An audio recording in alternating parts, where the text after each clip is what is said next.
अस्सलाम वालेकुम जी सारे वीरां दा की हाल है दोस्तों तुसीं वेख रहे हो नासिर ट्रैक्टर यूट्यूब चैनल ते अज तुहानूं लैके आए हैं सरगोदा दी मार्केट कबाड़ मार्केट यानी पाकिस्तान की सब तो वड्डी ट्रैक्टर कबाड़ मार्केट है। वेख लो इत्थे हर चीज़ मिल जाएगी, tyre second hand tyre,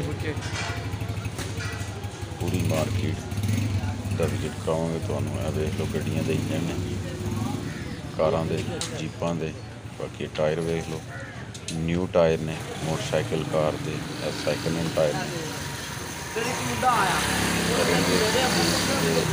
second hand tyre ने जनाब ट्रैक्टर के। रिम जिस तरीके का मर्जी तुहानूं चाहिए देसी वलैती तैयार करवाना होवे ते वो भी मिल जाता है। टोटल मार्केट जनाब ओल्ड पार्ट्स नाल भरी है। जो चीज़ तुहानूं ट्रैक्टर की चाहिए हो उस मार्केट च मिल जाएगी। वेख सकते हो पूरी दुकाना ने, बड़े बड़े गोदाम, गरारियां, हर चीज़ सलफ, इंजन पिछला हिस्सा है, रूसी का समान है जनाब, ये भी तुहानूं मिल जाएगा। इसकी शो, इसकी छत वगैरह हर चीज़ दस्तयाब है। वेख लो नवे ट्रैक्टरों की शो पई है जनाब, परकन इंजन वाले दी मिल जाएगी, फीएड दी मिल जाएगी, ब्लॉक गेयर हांडा, जो चीज़ भी तुहानूं चाहिए इत्थे मिल सकता है।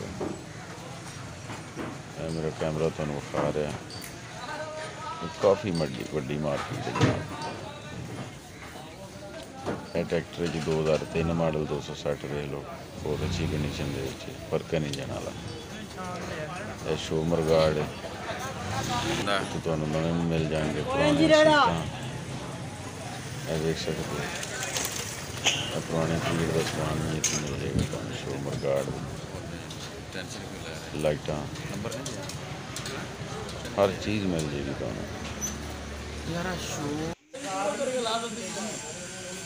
देख सकते हो दोस्तों, 640 खलोता है, 210 मैसी मुकम्मल ट्रैक्टर है, डॉक्यूमेंट क्लियर ने दे, ये भी फॉर सेल है। अगे टायरां की शॉप आ गई, चेक कर सकते हो, ये भी टायर ने, बहुत वड्डी मार्केट।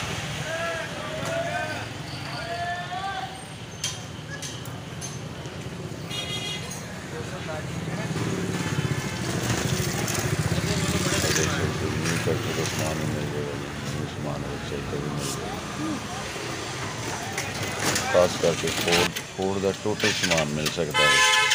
दोस्तों एक मिसाल का नवा ट्रैक्टर जोड़ सकते हो अपनी मर्जी का।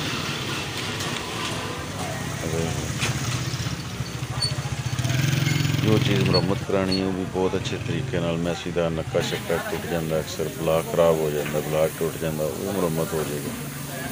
सब मुरम्मत है, अंडे देख लो मुरम्मत हो रहे हैं, हर चीज़।